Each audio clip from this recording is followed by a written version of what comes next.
Welcome to Turf Wars Season 3 with all new artwork from my lovely friend Arden. I hope that you can hear me. I hope you could see all the cool artwork and the sound works and everything, and you can see all the beautiful wasps and the anti-mayonnaise propaganda in the background. It's all exciting. So I thought it was just time for a break after the Trans Day of Visibility stream, which was 7.5 hours, which was really fun, and I had a great time, and we managed to raise for over £5,000 for Mind Out, which is an LGBT mental health charity, which was amazing. So as you noticed, took the week off and now we're back with a new season with all new artwork and everything's exciting, but it's the same show as always. So what Turf Wars is we go through the last week's worth of nonsense from transphobes, the gender critical movement, TERFs, and discuss what's going on. Most of the time we debunk the arguments, we laugh at them, we're disgusted at them, and we just get through them together so we can get them out of our system. So that's the theme of the show. I have gone through and anonymized quite a few people, as I do every episode, and that's because the idea is to focus on the ideas and not on the people themselves. Though if they're big people, sometimes it's relevant to talk about the people themselves. But don't go, so anyone I've anonymized, don't go searching for them and like having a go. That's not the point. We're just taking on their crappy ideas. Oh, and another exciting addition. You can't really see with the green screen, but my pineapple cup is back. I had this a long time ago in a few, like season 1 or something, and then I smashed it. And now I've got a new one, so very exciting. I've just noticed I might not have looped the background quite properly. That might be my fault. I'm sorry, Arden. Anyway, I think we can move on to starting some presentation.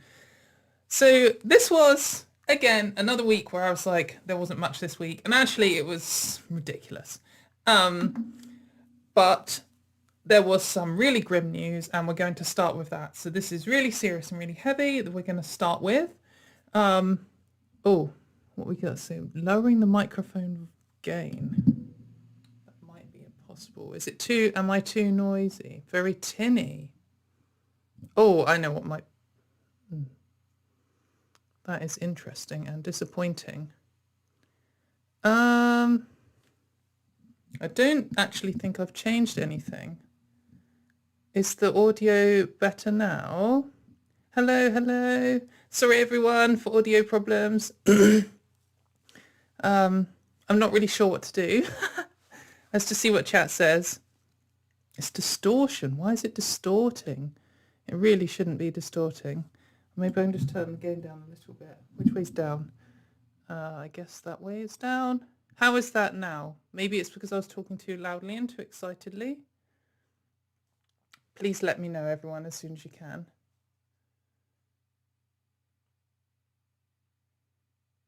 The sound. Oh, guys, why is it doing it? I fucking hate tech issues. I can't ever do anything without tech issues. It's literally the same setup that it's always been. I'm not. I honestly have no idea what to even suggest. I've only got one option for the microphone.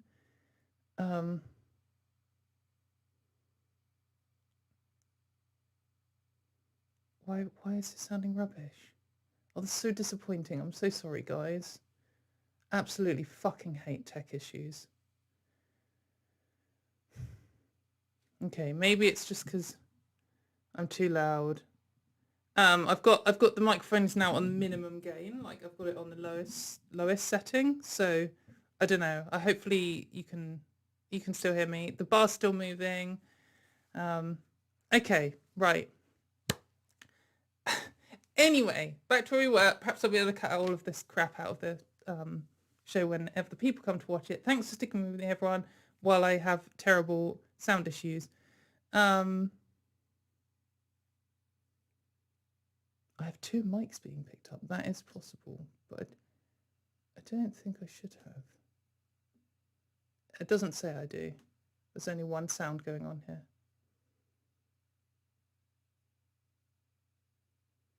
Oh, so annoying. Oh, it's thrown me off. Um,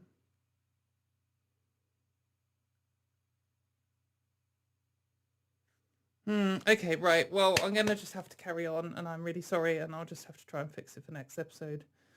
Oh. Anyway, okay. So, I'm feeling really paranoid now. All right, let's try and get back into the zone.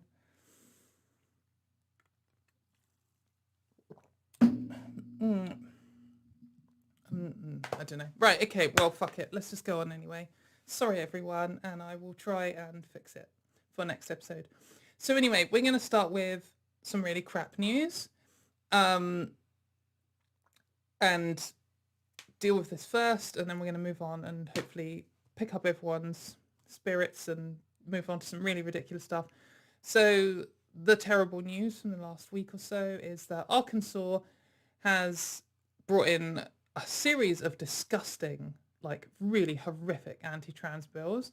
They've banned all trans kids from playing all sports at school at all levels for everything, which is just completely ridiculous. They've made it so doctors can deny LGBT people any care if their beliefs don't let them. So if you're like dying on the operating theatre and the surgeon decides that he's a bigot, then you'll just die. So that's like incredibly evil. Like it's beyond just a bad rule. Like it's beyond disgusting. And then they've also brought in a ban for trans healthcare for all under 18s, and it's actually worse than the UK's one, because the UK one you can still go private.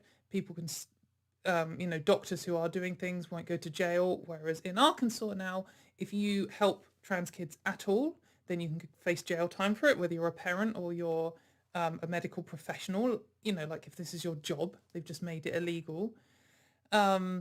And they've also proposed some new law, I think today, making it, I haven't quite understood it, we'll talk about it next week, but banning trans people from being called the right name at school. Like, it's just disgusting. Like, it's a full out attack on trans people's lives and gay people too, with this healthcare thing, where doctors can just choose to not treat you. But this is mainly focused around trans people, and they're using kids as a tool to do it. But it's just a full attack on trans people. It's absolutely disgusting. So if you know anyone in Arkansas and you can help them at all, please do. Like, raise a load of noise about this. If you're in the USA, whatever state you're in, call your senator and make a fuss. Talk to your politicians. This is really important. This is going to kill people. That is unambiguously true. I know that several organizations are talking about suing the state for this. The governor actually vetoed it, but then he got overruled because of their stupid system. And for everyone else, I guess, offer any support. Look for crowdfunders if you can to help people get out of the state. Like, I sent emails to these senators and stuff, even though it's nothing to do with me, just because, it can't hurt.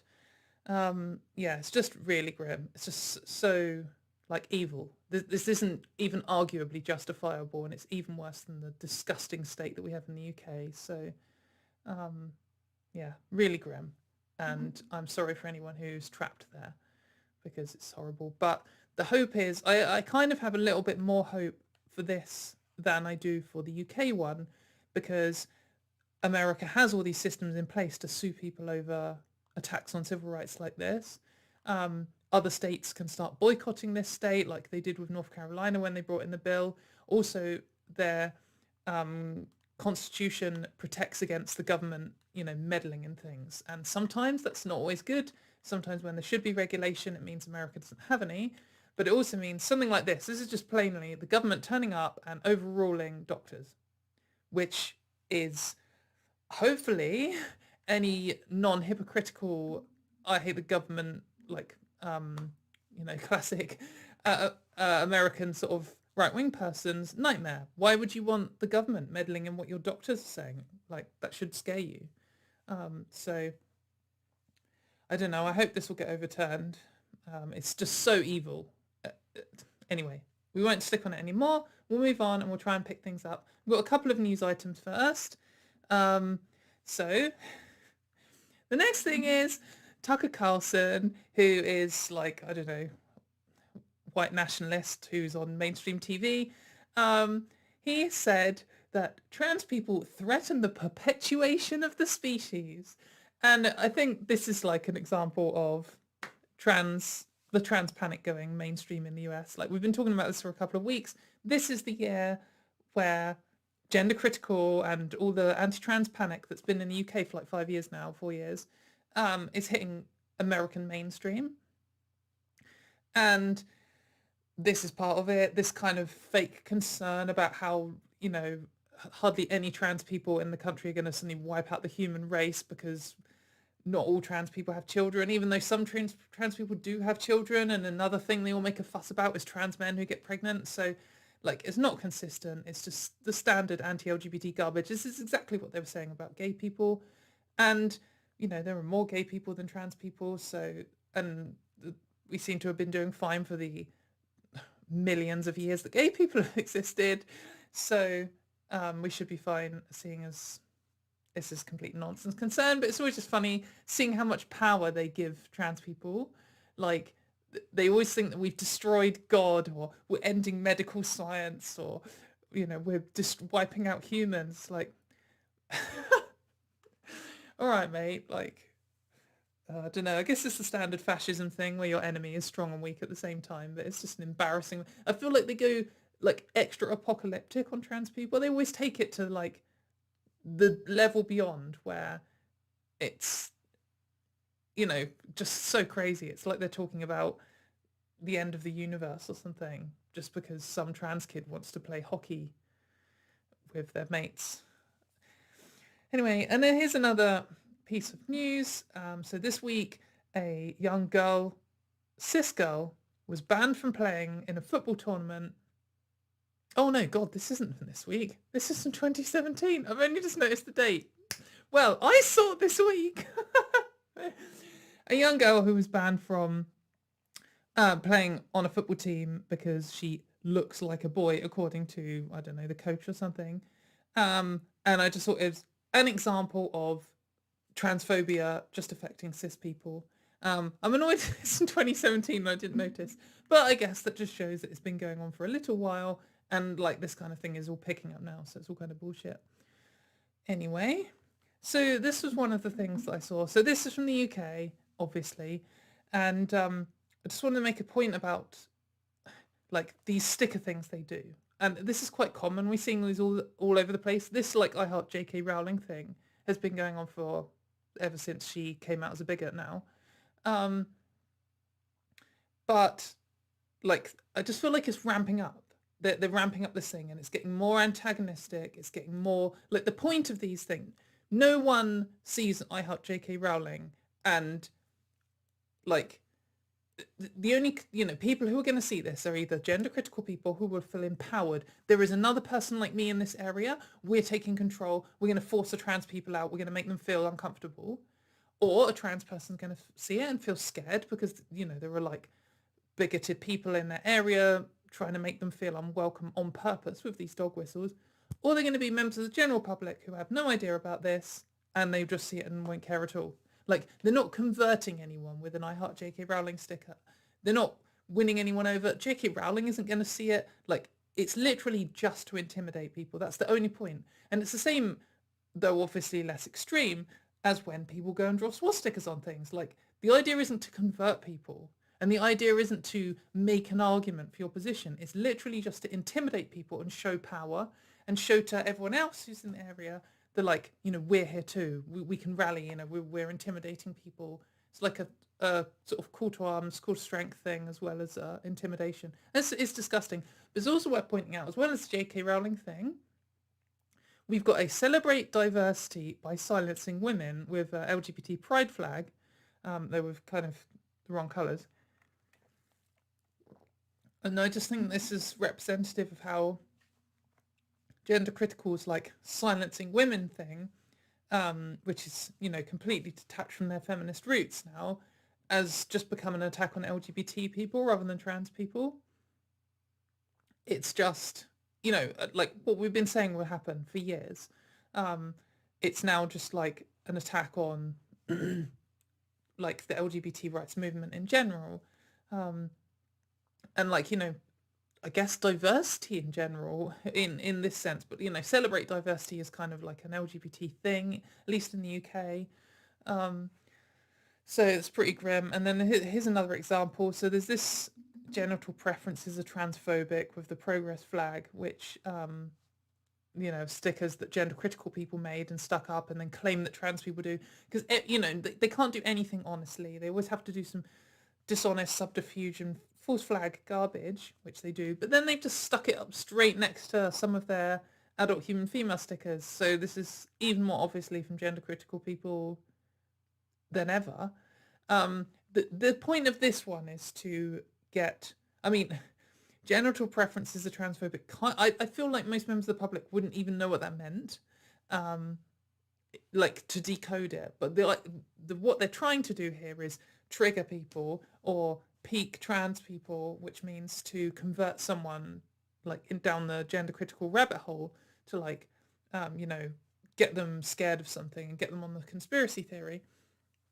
And this is the conspiracy theory that trans people are saying that being gay is transphobic. It's basically the line they're trying to push, but they're doing it by saying, oh, trans people are saying if you don't, it's the classic is, oh, if you don't want to suck a dick, then that means you're transphobic. And if that's the case, then like that just shows that transphobia is made up and that means you're normal like us, so come and join our cult and pay for our crowdfunder.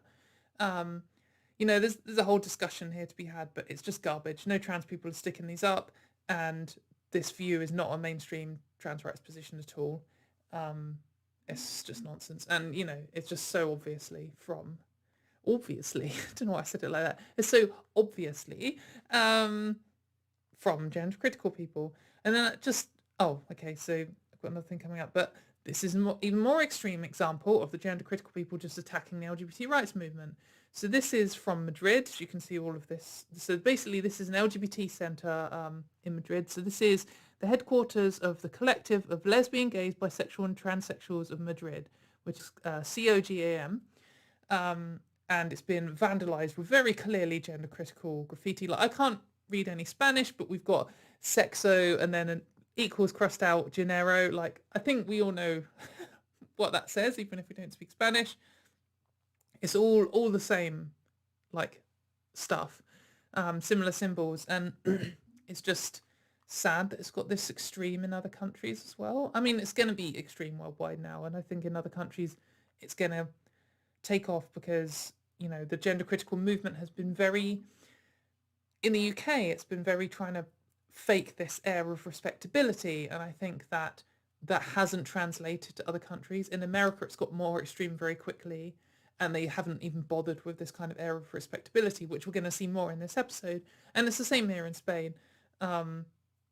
Like, I don't think that UK gender criticals would vandalise an LGBT centre. I think that would look bad for them, and that's something they're trying. Although they are opposed to these LGBT centres, as we've seen from them attacking LGBT flags and saying all this homophobic garbage all the time. It's just too bold. It would mess up their strategy, and I can imagine that lots of the UK gender criticals will be annoyed at this, not because they disagree with the messaging, but because it's bad optics. I'm sure some of them will be like horrified at this too, but this is your movement. This is exactly what it's always going to lead to. So stop being an idiot and pretending that this is an extreme minority when this is like the core of it.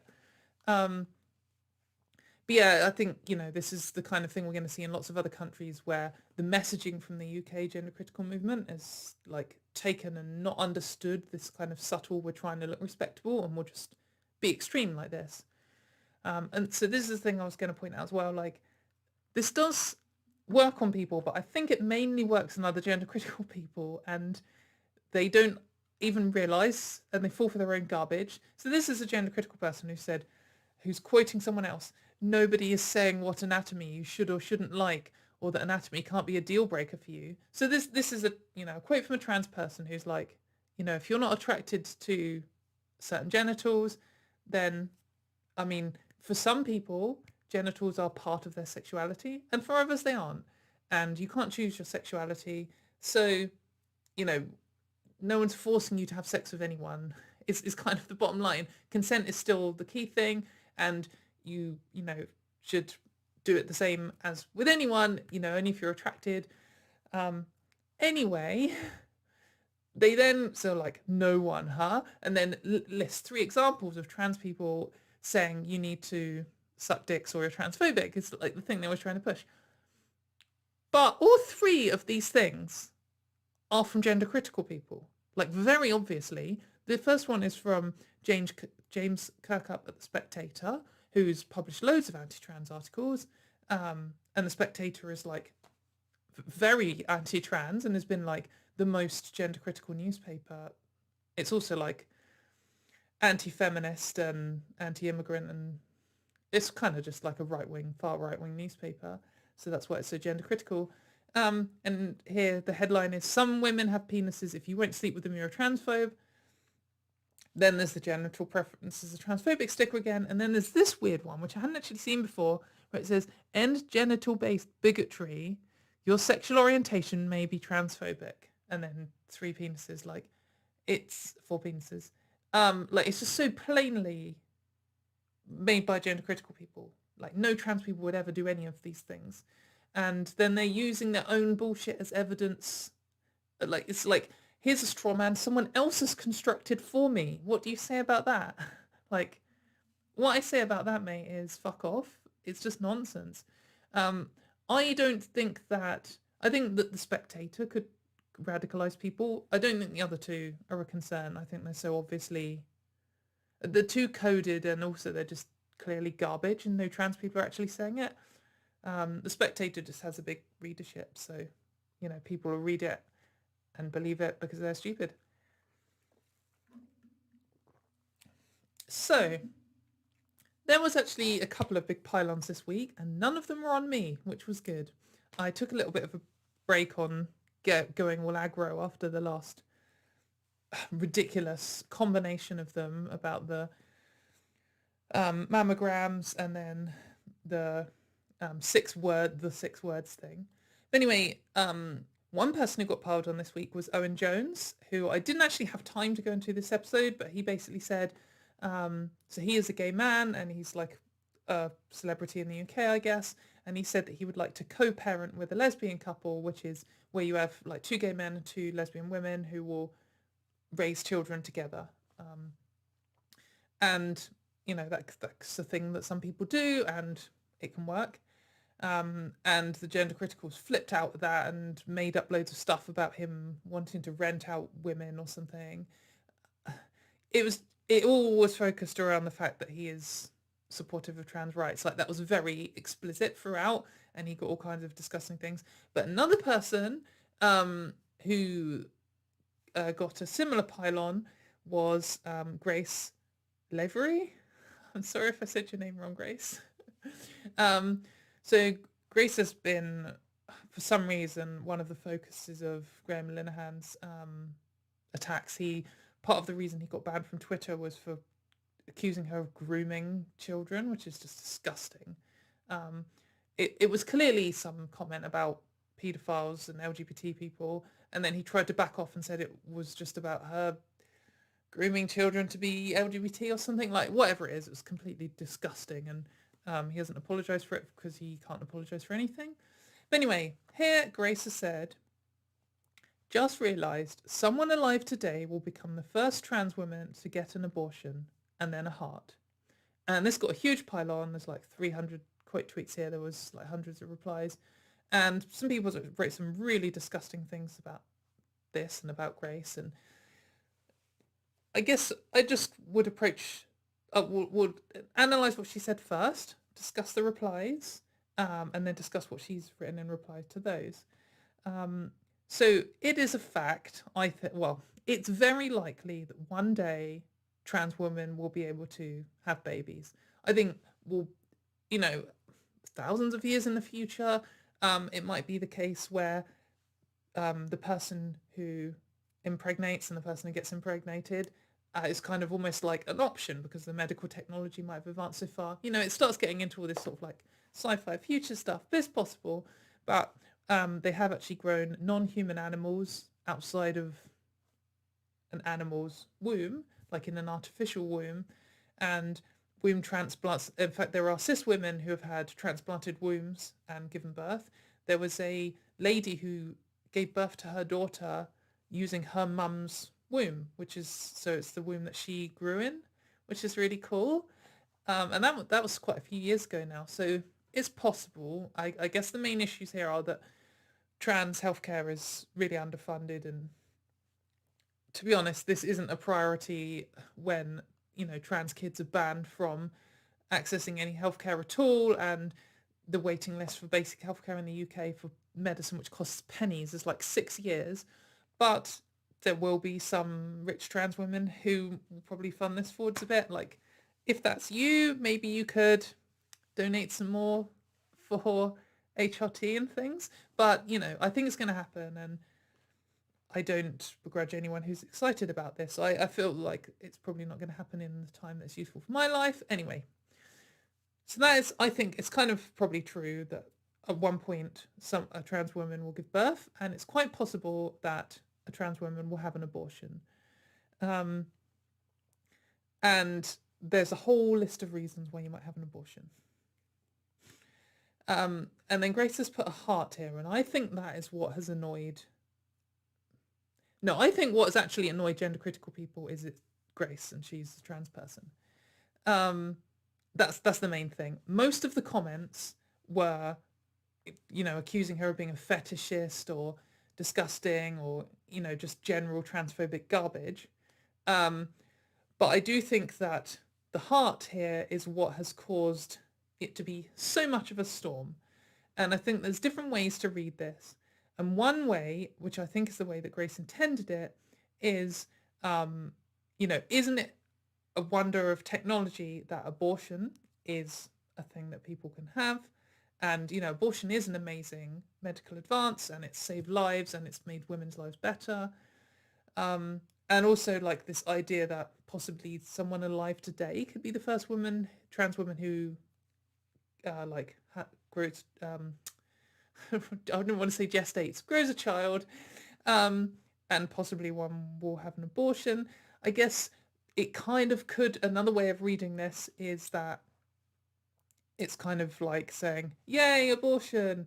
And in the situation where a trans woman might be having an abortion, it's likely going to be very harrowing. So, like, the first trans woman who has an abortion may well be the first trans woman who gets pregnant. It could be, a technical issue with the procedure and how it would be new technology. It could be due to health concerns, or it's going to be quite heavy. And in that case, the heart could also represent support for that kind of situation. Though the gender criticals obviously wanted to spin it as if Grace was saying, wow, like, here's a new thing I can fetishize because I am a trans woman and I fetishize everything because that's the claim. As we saw a few episodes ago, where they were accusing me of fetishizing worrying about getting a mammogram. Like, gender critical has absolutely lost the plot on this. It is actually, I think this is not an exaggeration at all to say absolutely everything you do as a trans woman, they will accuse you of doing it because it's a fetish. Like brushing your teeth, blowing your nose, like it literally doesn't matter. But here, this is kind of like my main criticism to Grace here is this definitely allows them to misinterpret much easier than a different way that you could have written the same point. Anyway, so I replied saying something like that.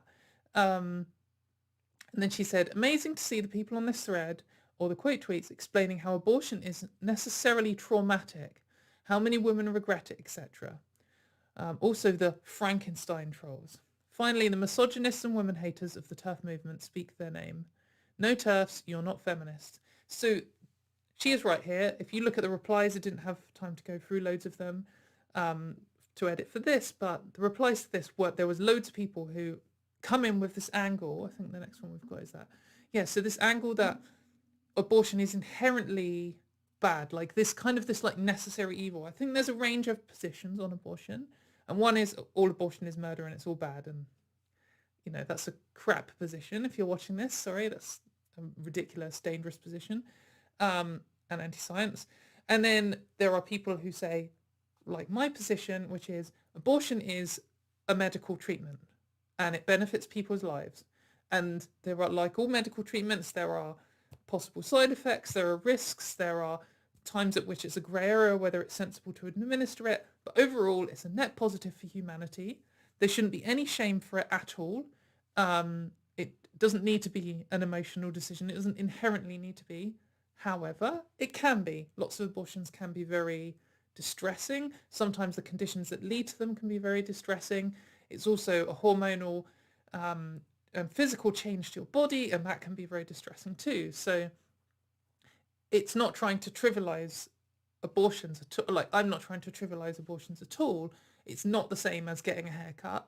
However, it is a medical treatment, and I think there's this middle position, middle-ish, where they're like, abortion is a necessary evil, and they kind of accept this idea that it's like killing a baby or something.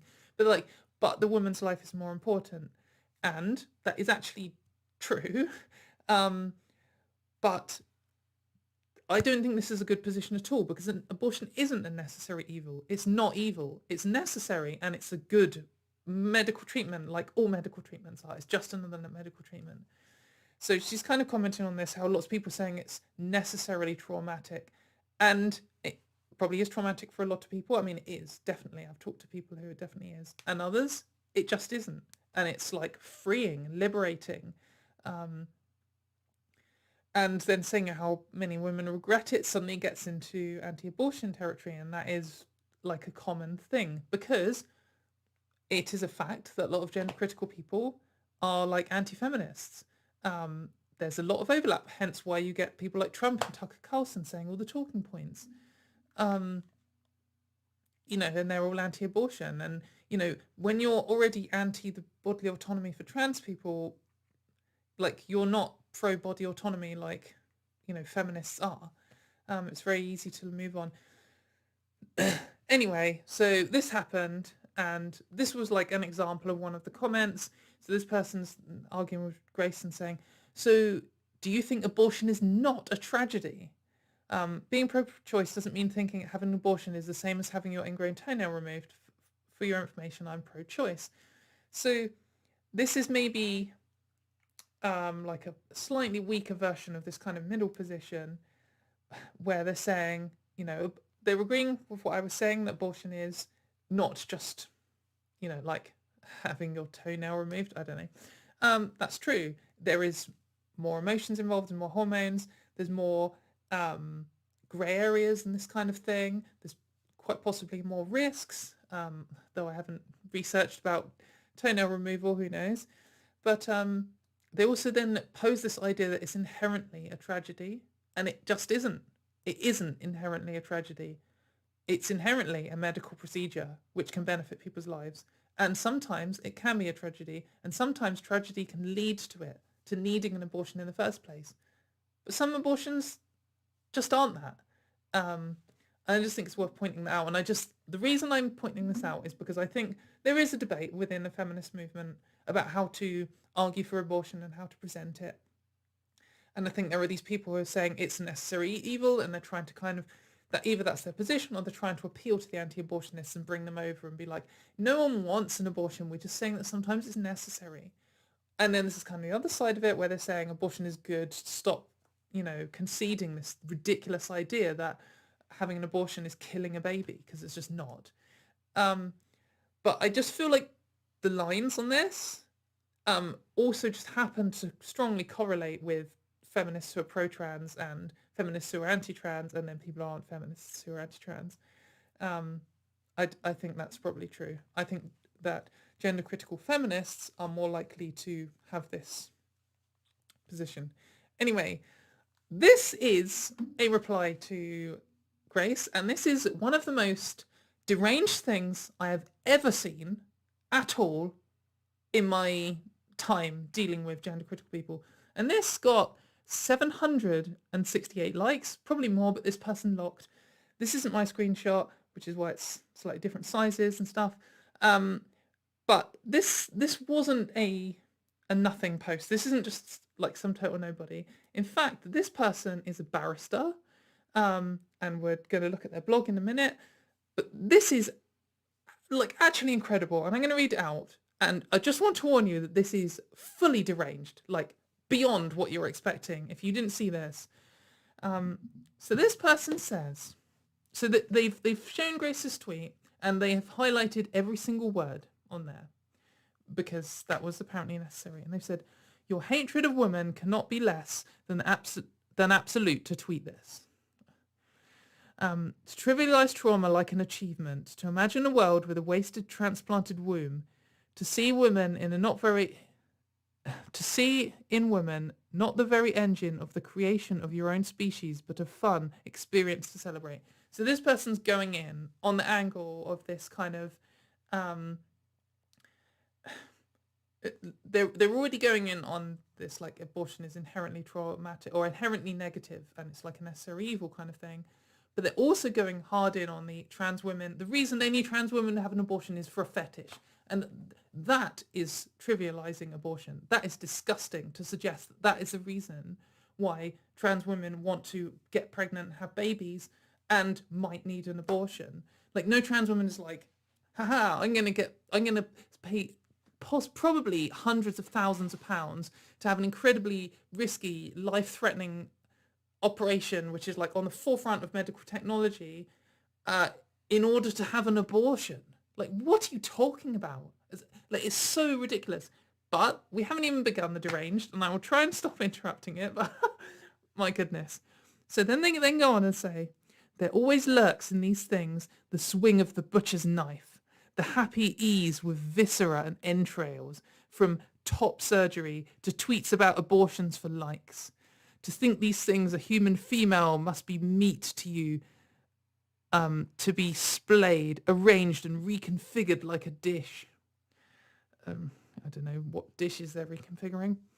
This is the endless appetite for consumption of the twitching vulture clambering over the dead to peck out their eyes. It is not enough to have everything. It must dream about what it cannot. Hunger can bring about madness, and this maggot in the flesh will never be stated. They have slow, dead, grey eyes, these ghouls. This is trans women, by the way. They move and write like lumbering zombies, and like zombies they are animated by dark forces craving flesh. They're boxy, ugly, lumpen words that will not slot into sentences. Bleeder, cervix haver, menstruator. In this language, the female is an offering of cut flesh, a fountain of menstrual blood. These are the maggots drawn to the macabre. They find joy in denigrating the bodies of that grew them and burrow into the dreams of abortions with the joy of a blowfly in a cadaverous ecstasy. What is wrong with you? We have not finished. So sleeps the maggot, the sweet smell of flesh about it, like the spray of blood across the 100 imagined murders it loves, like the tubs of discarded surgeon's flesh across social media it adores, like the imagined aborted fetus. Then a heart. Finally, this thing that speaks like carrion dreaming of dead flesh, this stream that sounds like the raw rasp of tearing sinews, the wet yawn or ripped muscle, the discordant buzzy bizz of a fly transformed made by the scent of the dead.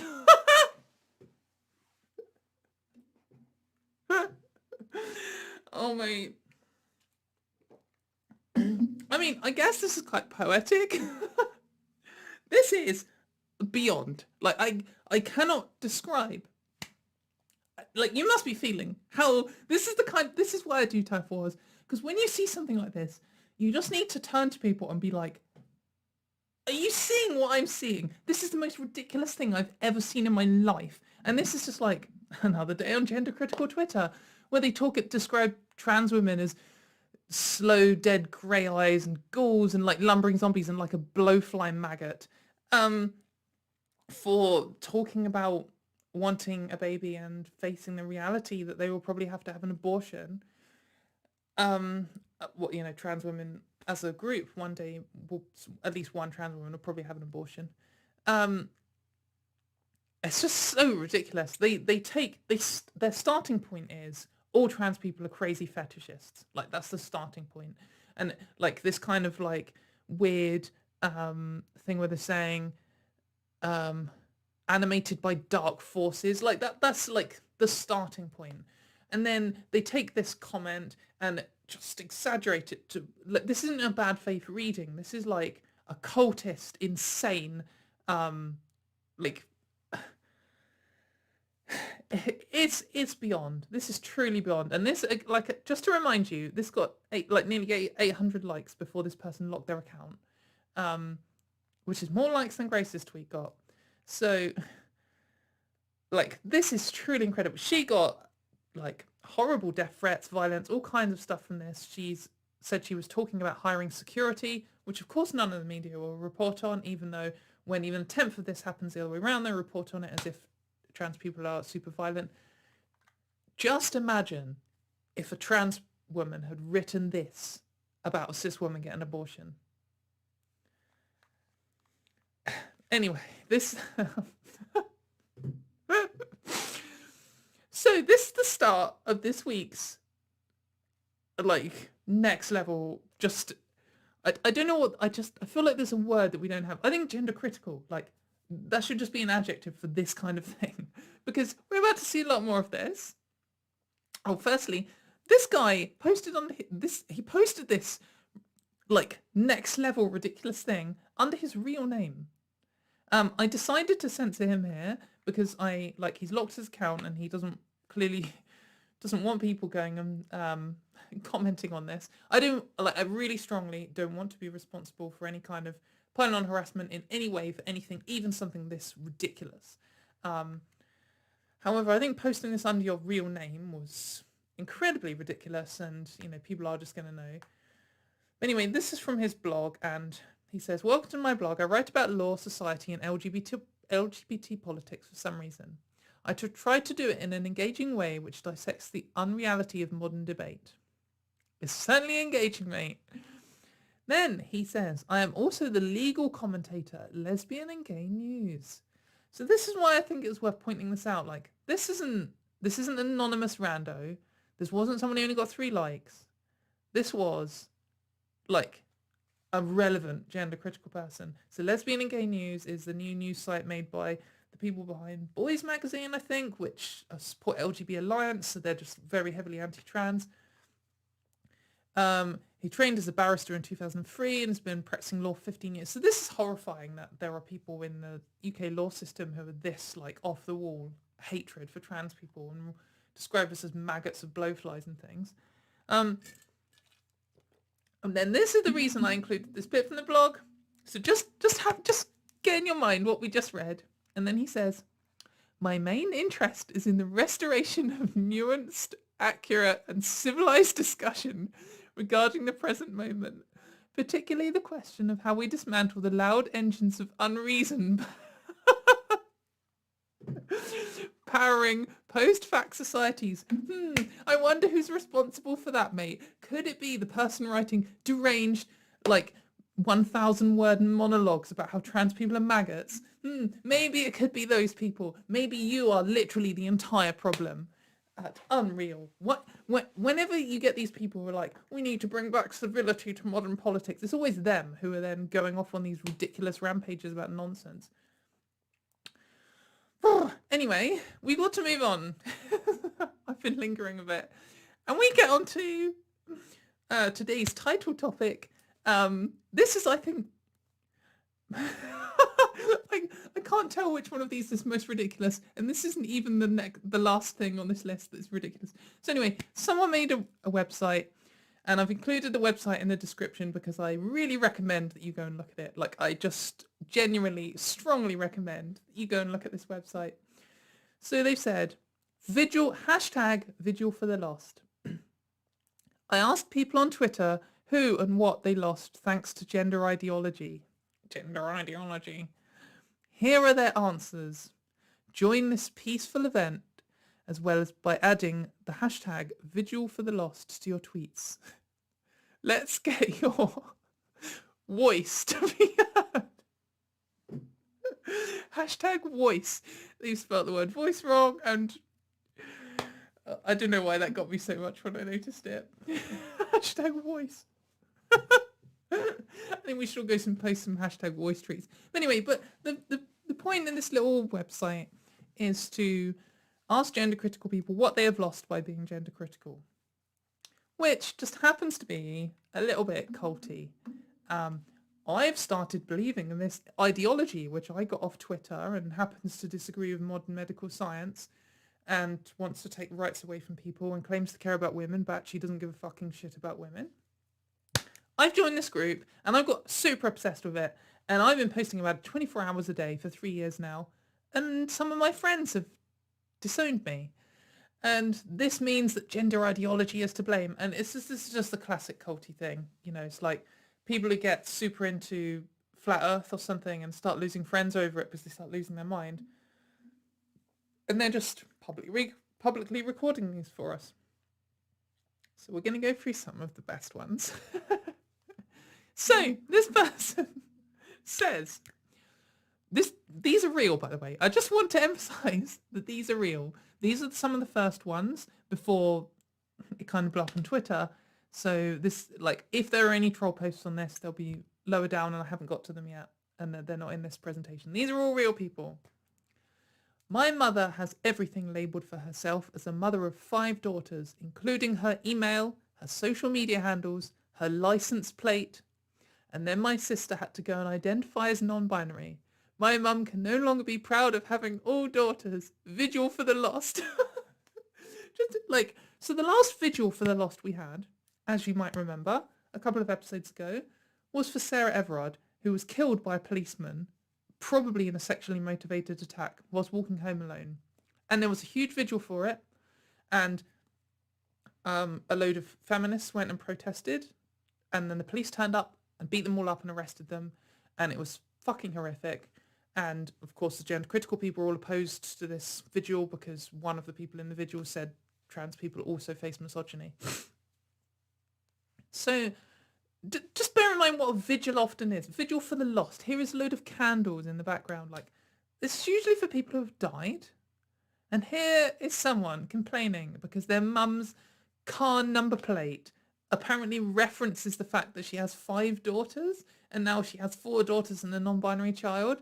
That's what you've lost, is it?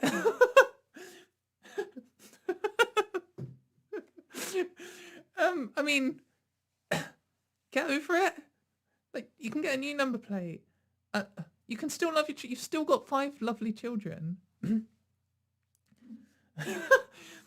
Anyway, lots of these were a lot more grim. Here's one. My sister was one of my best friends and now she hates me. Vigil for the lost.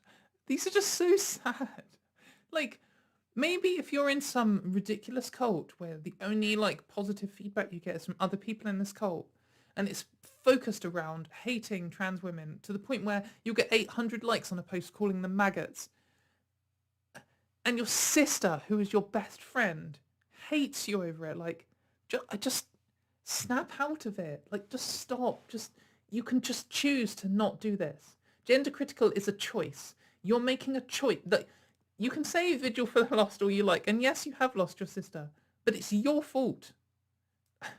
And just stop. It's tearing families apart. It's disgusting. It's just so horrible. A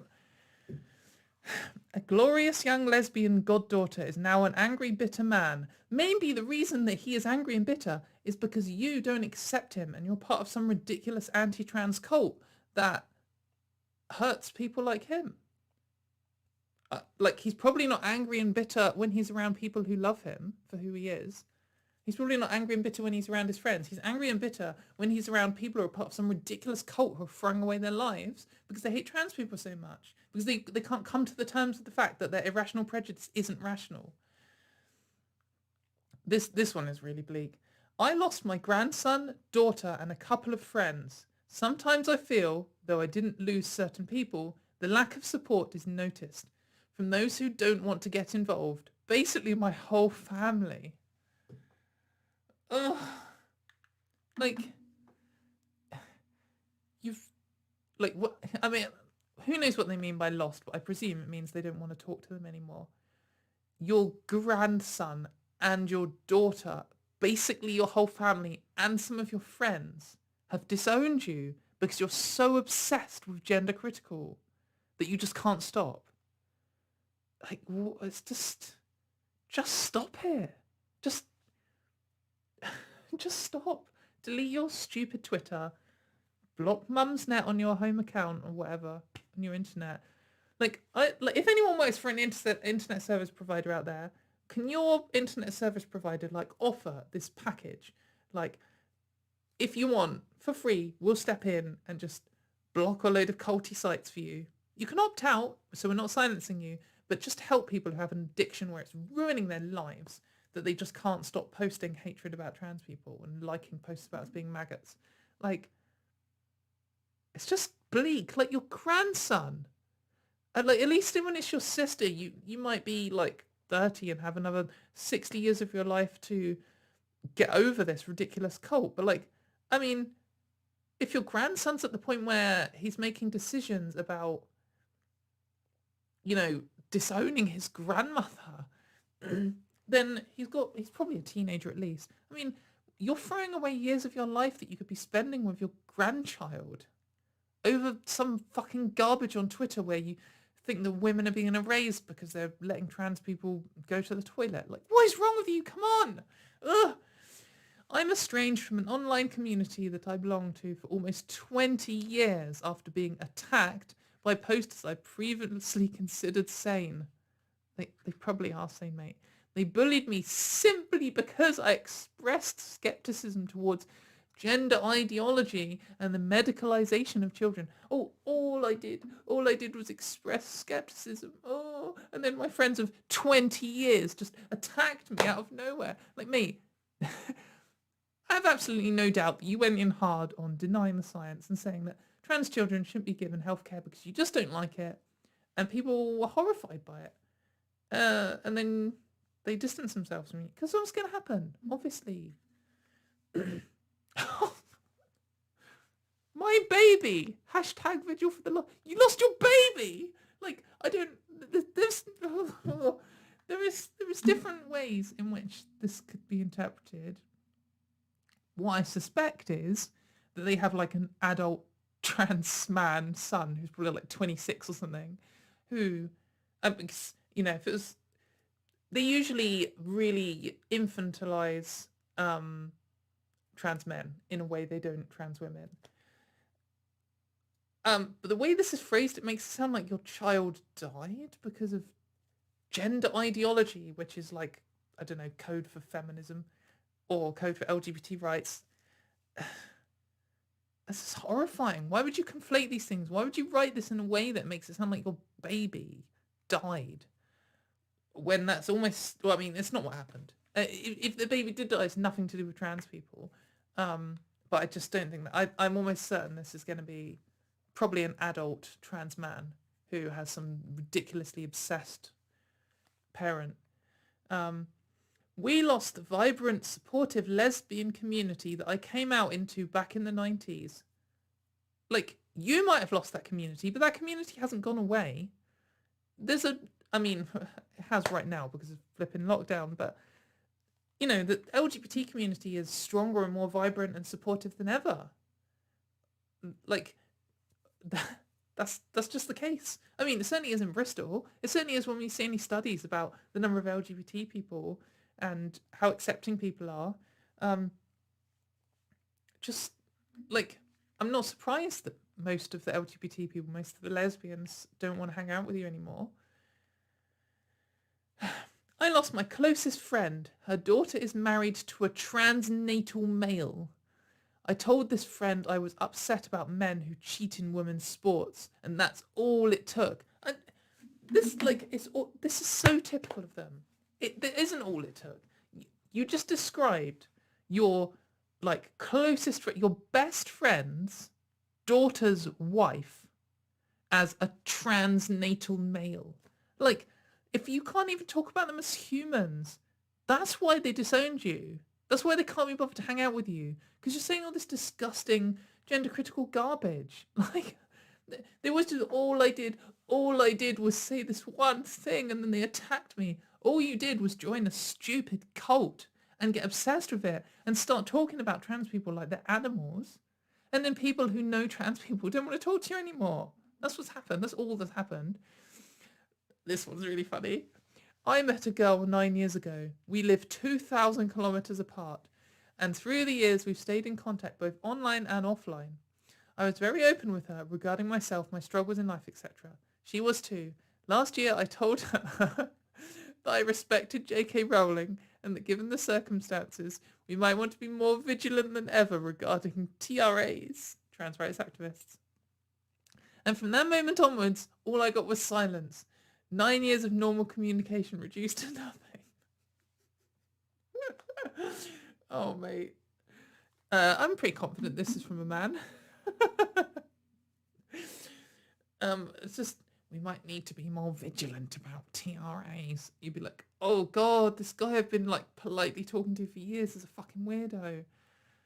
This is my moment to lose him. I don't think she ever really liked you, mate. My ex, rest in peace, Liz. Ugh. I just feel like this probably isn't about someone dying. Because, you know, gender ideology, aka LGBT people existing, it can't kill people. What can kill people is LGBT people coming out to a world which treats them as subhuman and takes their rights away, bans them from having healthcare and makes it so doctors can choose not to treat them and writes like ridiculous poetic nonsense about them being maggots. Like, that leads to suicide and depression.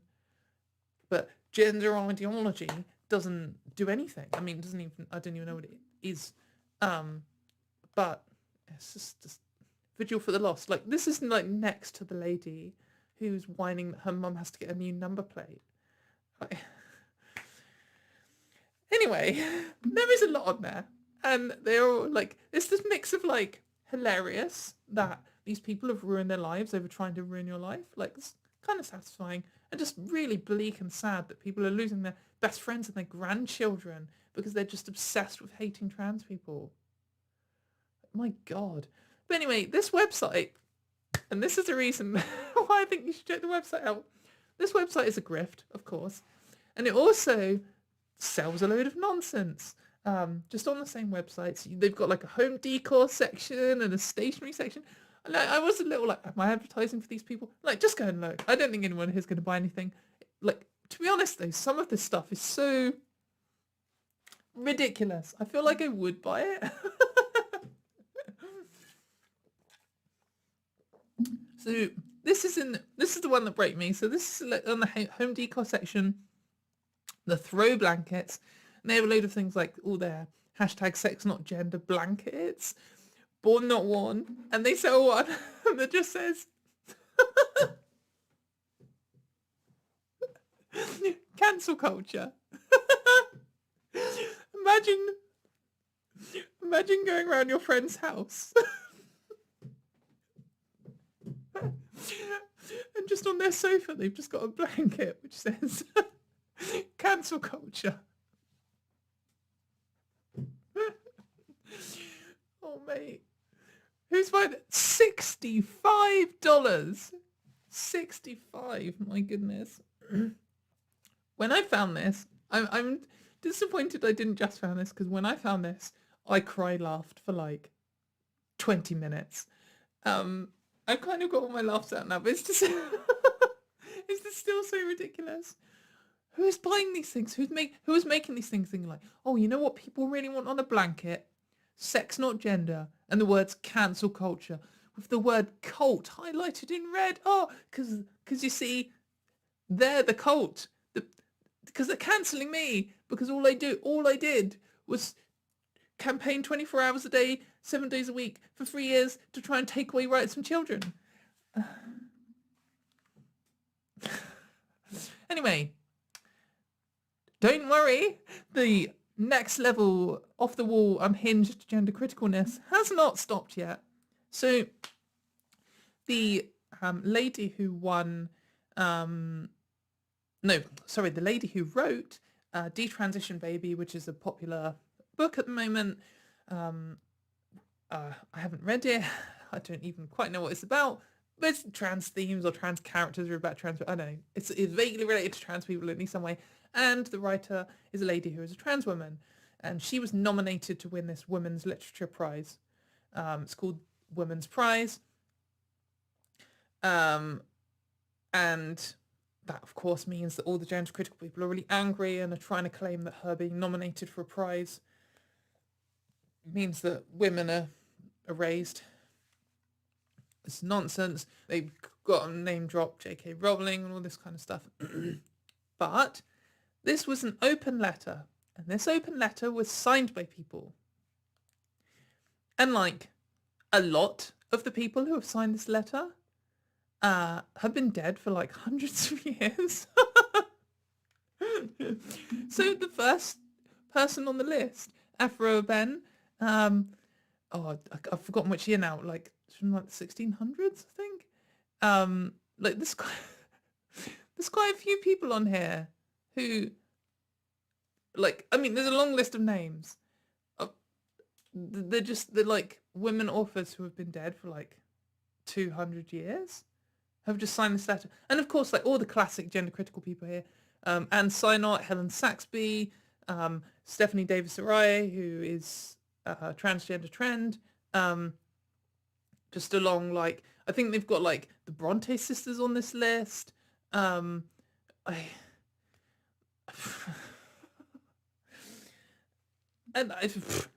Like what inspires them to do this? What in what situation are they like, oh, I'm going to start a store where I sell cancel culture blankets.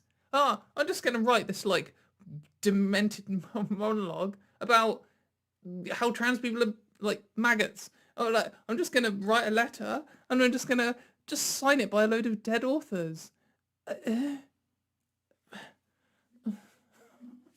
Why? How are these people still got credibility? Like this was all in 1 week. What's wrong with them? I just can't believe this. And like I feel like this could have been the highlight. Like it could have built up for this whole episode about how they wrote this letter opposing a trans woman being nominated for a prize. She hadn't even won it. I don't know when they picked the winners. And like, of course they're just angry about it. I mean, I've read through the letter. It's just garbage. It's the same old garbage. Like, trans women face the structural misogyny in the publishing industry, the same as cis women, and they don't give a crap. They don't care. That's not what it's about. This is just about trying to stop trans people. And it's a popular book, but yeah, same or not. So this could have been like the highlight of the episode, but we already had the last two things. This is just like just another thing, another week in gender critical where they just do something completely ridiculous that you couldn't even make up because it's just so stupid. Anyway, Women's Prize replied saying, the Women's Prize for Fiction has always been aimed to honour, celebrate and champion women's voices. Blah, blah, blah, blah, blah. The prize's eligibility rules haven't changed in the 26 years it was launched. Anyone who is legally defined as a woman can enter the prize by a publisher. So they're just saying a trans woman might win it because they're women, so shut up. It was good that they replied. It's always a bit lame when these organisations kind of wuss out, but well done for Women's Prize for just doing the right thing. So now we're on to the brain rot section of the episode. So we always finish off with just general brain rot from transphobes and gender critical people. And I just wanted to start with this one because this one, I would like to commend this person. I am pretty confident, I'm certain that this was a troll. This person has said, nobody is born lesbian, gay, black or trans. LGBT is a choice that directly counteracts God's plans for you. God loves you and it hurts you when you disrespect him like that. So the troll here is that they've switched out bisexual for black. And it kind of says, like, you know, there's a totally weird correlation between people who don't accept LGBT people and people who are racist. Like, oh, I wonder why. But like I think they've done this as a troll and it works. They got like hundreds of quote tweets of people being like, this person thinks black is part of the LGBT community. They've got their account, something about chemtrails. I just feel like that this is a troll and it was a good troll because I think it hooked a lot of people and I nearly reacted to it when I saw it and I was just like, I think like this is a good sign that Poe's law can still exist. And Poe's law is you can't tell the difference between, you can never write something so ridiculous that it's obviously a parody. And I think this is probably a parody. But who knows? Anyway. Oh, this is related to Vigil for the Lost. This person, so this is Mumsnet, someone writing, feeling sick, huge row. Anyone else's marriage been threatened by differences in opinion with self-ID and the consequences for women? And then, like, this is the amazing bit. So they've said, my dear husband is saying he's concerned about where my thinking is going. Said I'm thinking and saying the kind of things white supremacists say. Oh, man. Oh, this poor man. I'm shattered, so confused and angry. I mean, white supremacy. We've been married for 26 years. It does happen. It does radicalize people to start saying these things where they're like advocating against bodily autonomy, advocating for like arbitrary segregation, like all of these things, you know, like raising concern, like, oh, we're raising concerns because of these minority which commits crimes. So we made a website called Trans Crimes. That's a real thing, by the way, trans crimes. Worth knowing that the Nazi Party did immigrants' crimes when they were rising to power in the newspaper. Like, it does. People notice these things. People notice these patterns. When you start talking about trans crimes, when you start talking about being erased and replaced, like, people are like, mate, this just sounds a little bit like the Nazis. And, you know, you can make your little excuses as to why it's different, but it's not good optics. And if your husband isn't up knowing all of the things and you haven't explained it very well, even if you think you're right, like, it's gonna sound bad.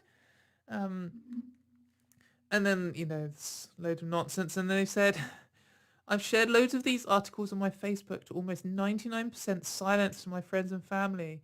Am I paranoid? Is this gaslighting? No, it's not gaslighting. What this is, mate, is you're in a cult and most people aren't.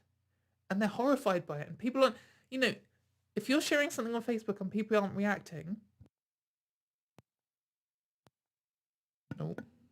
if people aren't reacting, that's not because the silent majority agrees with you. It's because people are like, you're unfortunate enough to not be friends with any person who will stand up for trans people, but they're not gaslighting you. They're not doing this to like purposefully abuse you. It's just you're sharing garbage. You're in a garbage cult and it's threatening your marriage. Like, you could be on Vigil for the Lost next week. I lost my husband of 26 years because I couldn't stop posting about, I've been following the usual subjects, Wings Over Scotland and Graham Linehan. Do not lose your marriage of 26 years because of Wings Over Scotland and Graham Linehan. Like, Graham Linehan lost his marriage over this. Why are you still involved in this? Just stop. Just stop. Here's another one from Mumsnet. Screenshotted in a different format. I didn't go on Mumsnet to get these screenshots, so I borrowed these. Thank you for the screenshots, whoever I borrowed these off of, but they're in different formats, and I apologise. Anyway, this person says... This person says, does anyone have a "Are we the baddies" moment? 231 replies. It's a Mitchell and Webb sketch. It's worth whamming into YouTube if you haven't heard of "Are we the baddies." I'm a bit disheartened this week, if I'm honest. I sometimes feel like this fight is one that we're just not going to win. Two main things recently, one personal, one geopolitical. On the geopolitical level, I look across the pond to the US, where the only people saying the same things as us are frigging Rand Paul, Marjorie Taylor Greene, neither of which are people I associate my politics as being anywhere close to. I wonder why. There's just no bloody way that the left, my home, will align with us now, given all our allies are in the States. They just can't. Even those that agree with us will never position themselves as having the same concerns as Marjorie QAnon Parkland Taylor bloody Greene. Yeah, mate, like, I mean, we have been saying this for literally years. In fact, this is the thing. I think there was this comment by a certain gender critical man who can go and feel smug if he likes, but he said something like, do trans people really think that a load of left-wing women have suddenly become right-wing bigots? like, maybe there's more to this than you think. And that got me. And I was like, at the moment, so this was in like 2016, 2017, it does feel like lots of gender critical people are left-wing women. And I was like, oh, that doesn't really make sense in my mind. And I went and investigated and explored it, and things have also progressed in time, and that's not the case in the gender critical movement now. It's mainly men and it's mainly right-wing people. And certainly now it's hit American mainstream, it's going to be like majority right and far right, and definitely majority men. And the unfortunate conclusion is, like, there are some wrong radical feminist arguments against trans rights, but some consistent ones. But that's not what gender critical is anymore. It's not rooted in radical feminism anymore. It's just a conspiracy theory, like culty garbage that we've seen for this whole episode. And of course it aligns with right wing. No one thought, when they saw this disagreement between trans people wanting rights and, like, some people claiming to be radical feminists saying they don't want trans people to have rights, no one thought, all of the Nazis and Marjorie Taylor Greene people, they're all going to support trans people. We all knew exactly, instantly, that they would take up the gender critical side, and of course they did. We've all known that. And it's unfortunate that some people have got duped into supporting this garbage and losing their marriages and their grandchildren and their car number plates. But, like, I asked the same question back. Do you really think that all of these left-wing women who are trans people, cis women, and left-wing supportive men, and also right-wing, like, I think that you can be right-wing and support trans rights. I don't want to just go on some rant against right-wing people, really. What I want to say is, like, there is an extreme far-right element, and of course they're opposed to trans people. Like, extreme conservatives, of course they are. Do you really think that all of these other people disagreeing with you are, like, part of some mad, like, total reworking of how the world works? Like, just ask the same question yourself about your little mum's net brigade. Look at who your allies are. Look at who's funding you. Anyway.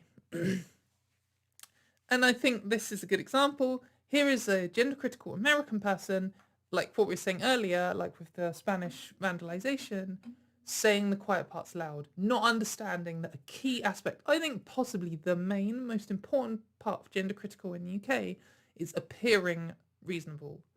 And this person says, we're TERFs, okay? We're TERFs in the US, we're TERFs in the West, we're TERFs throughout the entire world. That's why the super straight movement exploded, because people got tired of pretending that they weren't physically and morally repulsed by trans rights activists. And, classic here where they say trans rights activists, they just literally mean all trans people apart from the 5 who agree with us, and even then, them behind closed doors. Like, this kind of stuff is going to be how the conversation looks now that it's super mainstream. It's not going to have this subtlety, this little sneaky under the radar stuff that the UK gender critical movement spent ages, like, building. Like, I love and hate the Americans for their lack of subtlety sometimes, and this is I love you, really. And this is just an example of, that in action. And the British gender criticals are having a laugh if they think that they're going to be able to keep their little subterfuge nonsense going, when all of the, extremists start stepping in, or more extremists start stepping in. And here's a good example. So this person is a man, and I think is American, but that doesn't really matter here. And they've got all of the things. Like, I just saw this as such a good example. Like, these are the people who are on the gender critical side too. It's not just like the Nazis. It's also these, like, anyone who just obviously is a conspiracy theorist, even to gender critical people. Like, they've got their 1984 picture. They've got at least 2 anti-trans memes in their handle. They then said gender ideology, which is a dog whistle already, is a disease. Then they've got hashtag biological sex is real, gender critical, sex not gender, trans, LGBT, woke, adult, human, female, women's rights are human rights, sex matters, the word woman is taken, I stand with J.K. Rowling, super lesbian, super straight, super gay, super bi, super alliance. Like, that's a tweet that got 12 likes, and it's not like super, but like these are the kind of people who are going to be getting on board with this. All of these crazy conspiracy theory people, and like, what are all the QAnons going to be doing now that as QAnon gets less and less popular? There are all these people with this mad conspiracy mindset. Lots of them are going to latch onto gender critical because it works for them. Of course they are. Someone also pointed out super bi, which is like we all know that super straight and super gay is literally just I hate trans people. That's what it means. But their excuse is, oh, I'm not attracted to trans people because trans women are actually men and that's why I'm not attracted to them. But if you're bisexual and you're attracted to men and women, and then you say you're super bi, you are literally just saying I'm not attracted to trans people, which is kind of a counter to your own stupid argument. But whatever. Super alliance as well. I hadn't seen that one before, but all the others are like classic. So I think you should be embarrassed for aligning with people like this. Don't get people like this supporting trans rights. And here is Matt Walsh, who is like he self-described fascist and tyrant. He's like a very fundamentalist Christian type. He says, doctors are prescribing cancer drugs for off-label use by healthy young boys in order to make them look like girls. Same drugs are used to castrate sex offenders. If this causes you to feel anything other than anger and horror, you are a sick, evil person. It's that simple. 5,000 likes. Like, this is just a gender critical argument, but just presented in a just more obvious, in-your-face way, and from someone who is, like, anti-LGBT and anti-women's rights. These people are saying, oh, having their are we the baddies moment. Just like, come on. This one is really good. So this one is from Tumblr. Our first entry from Tumblr in Terf Wars, I think. So they said, honestly, if I was in a bathroom and there was somebody 6 feet tall with a full beard and a cowboy hat, just trying to relieve themselves, I would simply assume it was a trans man, and he and his beard and vulva would be more than welcome in any female segregated space. You rape with a penis, not with masculinity. Masculine females do not pose the same danger to women than males do. There is so much about this. I love this. I love this. And with a cowboy hat. Like, the ultimate symbol of masculinity. Like, only trans men wear cowboy hats. Why would you include a cowboy? They always love to include beard. Like, they always say beard. They always say 6 foot. But just the cowboy hat just makes it good. It's like that Futurama sketch where they go to the edge of the universe and Fry's, they're like, oh, there's a parallel universe. And then Fry's like, wow, there are an infinite number of other parallel universes. And then the professor's just like, no, there's just one. And then they look over and it's identical, but everyone's wearing a cowboy hat. That's what this is like. But yeah, then just the idea, like, they one of the main gender critical arguments is, how can we tell the difference between a cis man and a trans woman? Because there's a grey area in appearance when people come out. And, in reality, you often can tell. But then they're just taking it back and saying, well, if I just saw someone who I clocked as a man, I would just assume they're a trans man. So kind of undoes your entire argument. And then I also love that man, his beard and his vulva would be more than welcome. The two most important features of any man. It's hard to explain how ridiculous and self-defeating this is. And it just shows that this isn't about women's safety or even women's comfort, even a women's irrational comfort. It's literally just about trans people. And it's about forcing them into the boxes that they feel like they should be in.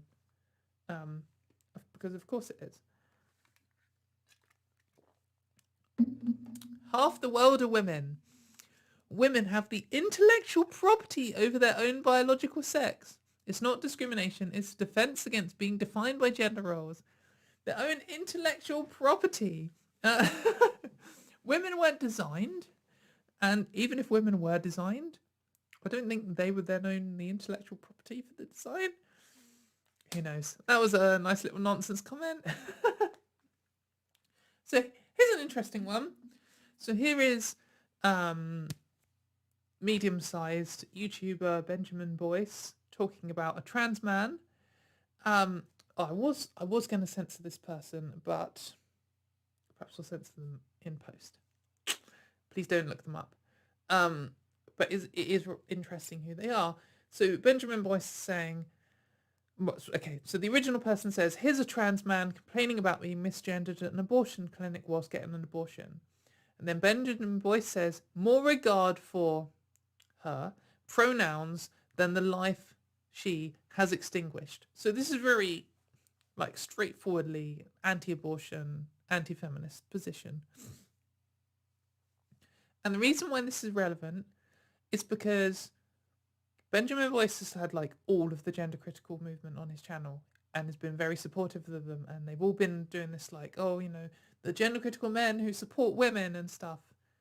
And of course he's anti-abortion. Like, all of these men who are supporting the gender critical movement, they aren't like diehard feminist men. They're the men who oppose other rights movements, because of course they are. Just obviously opposed, and like he's a fairly big deal, and this caused a stir, like yet another infighting in the gender critical movement. And I guess for some reason Kathleen Stock and Julie Bindel were tagged in, and they're both like real big deals in the gender critical movement. And Kathleen Stock says about a man who opposes abortion, as I'm tagged in, if Benjamin thinks differently to me on some matters, including issues like abortion, that's fine with me. I didn't assume he wouldn't. Demanding people sign up to a complete set of principles or else fail utterly is partly why we're in the mess we're in. That's such a rubbish reply. Like, I mean, why is your first defense of the idea that people can just disagree? Like, you claim to be a feminist, and here is like the single most mainstream important, easily described feminist issue today, women's access to abortion, like in some countries is like under threat today. In the UK, we only recently just fully got it. And like your defense isn't even to say, like, to make an argument about why this is rubbish or anything. It's just to say people can disagree. It's okay if some people want to take my human rights away. Like, what is this? It's this kind of like, I don't know, rubbish. Julie Bindel. So I read Julie Bindel's comment differently to the first time, and then other people said it was differently. So I'll just read out and say what I thought, and then explain what probably she meant. She says, quite frankly, the number of women who are straightforward bigots who refer to themselves as gender critical when they just hate anyone who is different pisses me right off. So I originally read this as her saying she hates the people in the gender critical movement who hate people like Benjamin Boyce just because he has a different opinion. As if she was backing up Kathleen Stock here and like, oh, just stop disagreeing with each other. Just because they want to take away your human rights, it doesn't mean you have to disagree with them publicly. But I think people were saying that the probable reading is actually she's not agreeing with Kathleen Stock, and she's saying that lots of gender critical people don't care about women at all, and they just hate people who are different to them, like trans people. I don't know. There's two ways to read this, and I don't know what she said, and some people did ask her to clarify, and she didn't reply.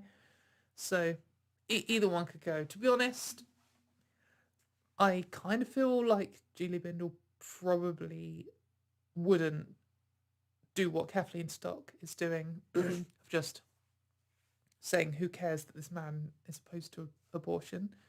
But I don't know. We might never know. So talking of gender critical men, here is another one. So this is a magazine that's run by a philosophy professor, I think, called the Electric Agora. And he's talking to Jesse Single, who is another gender critical man, about Krista Peterson, who is my co-host on the XX Factor, which is one of my other shows, which is on 9 p.m. UK time on Sundays, and would love you to come join us. We talk about the gender critical movement and like the conspiracies behind it. Krista does amazing research, and it's really interesting and sometimes quite bleak, and it has a different tone to this show. It's very different. But they're talking about Krista, and Krista is like a thorn in their side. Krista is very good at collating lots of evidence together and making them look very bad just by showing them what they've said. And she did this big takedown piece on Kathleen Stock, basically just publishing all of the things that she said in the past and why they're rubbish. So this person says about Krista, this person is known as a woke extortionist. She's been persecuting Kathleen Stock for years, avoid like the plague, or else hit back so hard she can't recover from it. By which I mean legally. She's in the UK, where defamation is much easier to prove. Krista's American. She's not in the UK.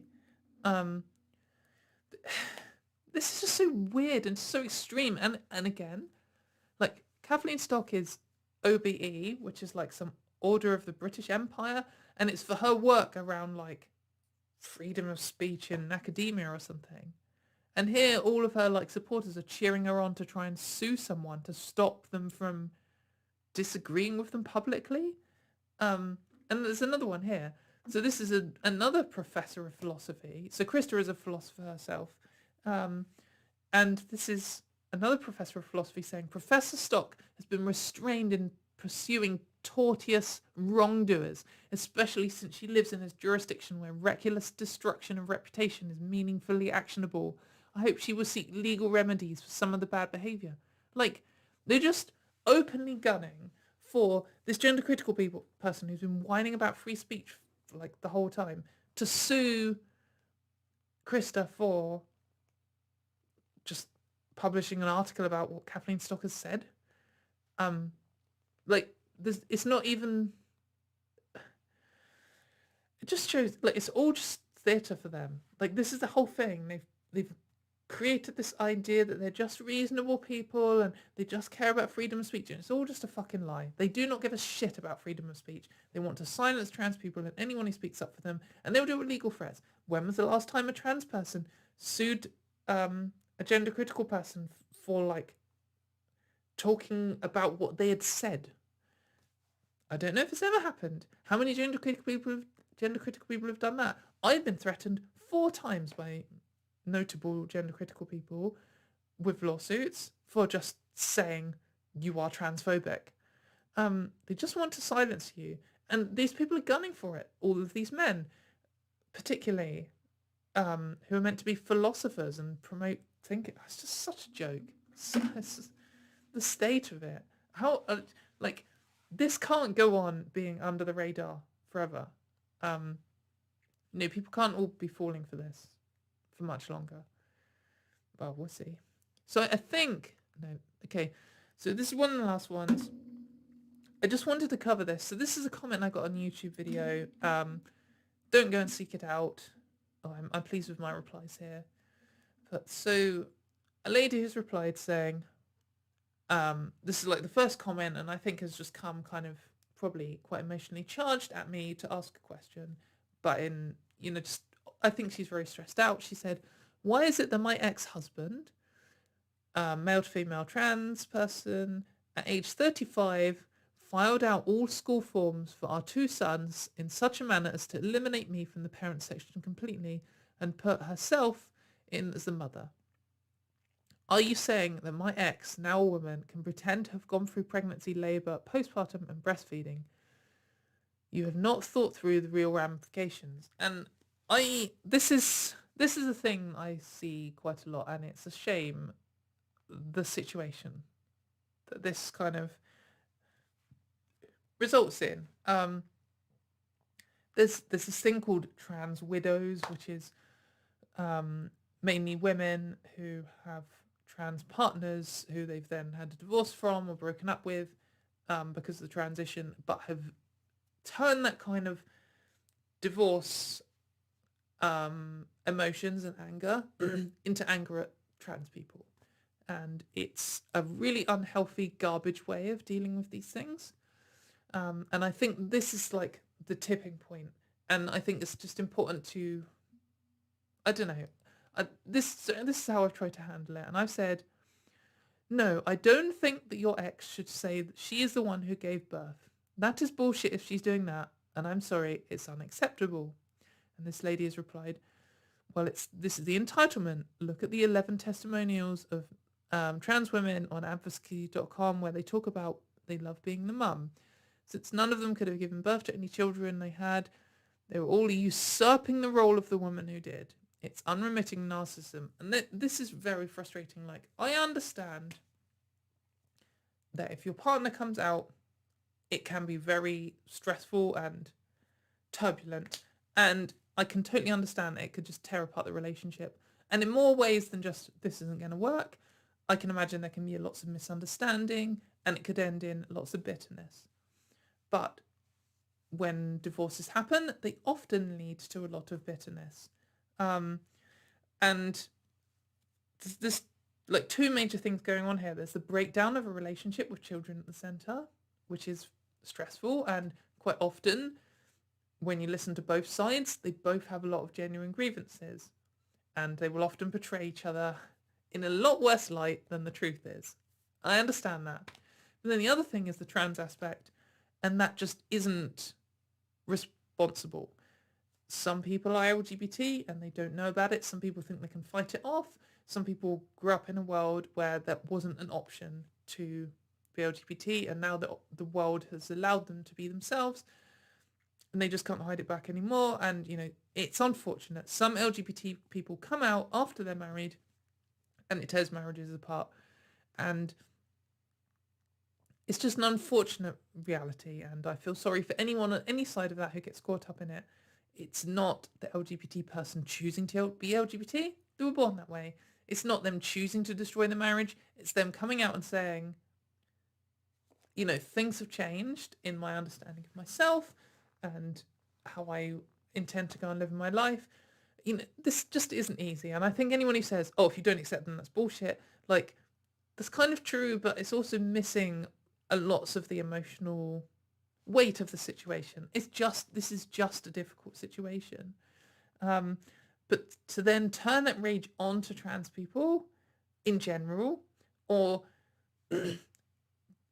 you know, making sort of transphobic statements isn't really justified. And if you need to rage about people, like if you need to over-exaggerate, or even if you just need to, what you feel is genuine rage about your ex-partner, just do it. That's what divorces quite often end up in. But this kind of idea that, like, if your ex has actually written you out of being the mother, like, that is bullshit. That is an unacceptable move from them. But at the same time, them saying they're a mother too is legitimate. There are couples which have more than one mother. Like, you sometimes have lesbian couples. They exist in real life. And one of them might have given birth, or maybe neither of them have given birth. But they're still both the mother. Just because one of them didn't give birth, that doesn't mean that they're not the mother of the child anymore. And I understand that there is a difference between giving birth and not giving birth, and it's, you know, there's a lot going on there, but that doesn't mean that someone isn't the mother. And, you know, it's, if I take this person at their word, then some bullshit stuff has gone on here, and they've then used that to go too far in being annoyed. It's totally legitimate to be very angry at your ex writing you out of your children's documents or whatever's happened here. But that rage should just be targeted at that action and not at the fact that they are also now the mother of your kids. And they're not claiming, if they're claiming that they gave birth, that's also fucking bullshit. But if they're not claiming that and they're just saying, I am other mother and my, you know, ex-partner is the one who gave birth, that's legit. So this is kind of what I replied. I said, lots of women and mums without having given birth, lesbian mums, adoptive mums, and trans mums. I'm going to be a mum one day. Sorry for what you've been through, but just because your ex is a loser and has been horrible to you, that doesn't mean that all trans women are like that. And that isn't me trying to just throw a trans woman under the bus. it's a difficult situation to deal with. I don't want to say your emotions here are completely invalid, but part of them are. This rage you're targeting on trans women, or like this little comment here, there were loads of testimonials about how trans women love to be mums. I'm going to love to be a mum, I hope. You know, some trans women do love being mums, and that's fine. That doesn't mean that all of them are writing their ex-partners, if they have one, out of documents. I understand it's emotionally raw, just, try and understand that the shitness of your partner doing something isn't because they're trans, it's because they're in knobhead. So, I don't know. I hope I've communicated that well to people. I just think there's two separate things going on here. Anyway, last few. Actually, I think this is the last one. So here is an adult human female, which is a little dog whistle for anti-trans nonsense. And they've said, well, unfortunately for you, men can't be hysterical because they don't have wombs. Dumb as a rock. Slam dunk. This is such an internet argument. So hysteria originally was some diagnosis for women who are disagreeable. It was completely sexist bullshit nonsense. The word the hyster part is in hysterectomy. It's, I don't know, Latin or Greek or something relating to wombs. And it's traditionally a sexist word whenever it comes from, I don't know, Victorian times or something. To call someone hysterical is like saying a woman who won't shut up, basically. And quite a lot of the time women were even lobotomized and things over this and punished for just having opinions and standing up to people. It's disgusting. However, the word hysterical has moved on and it no longer means that. And most people don't know about its history.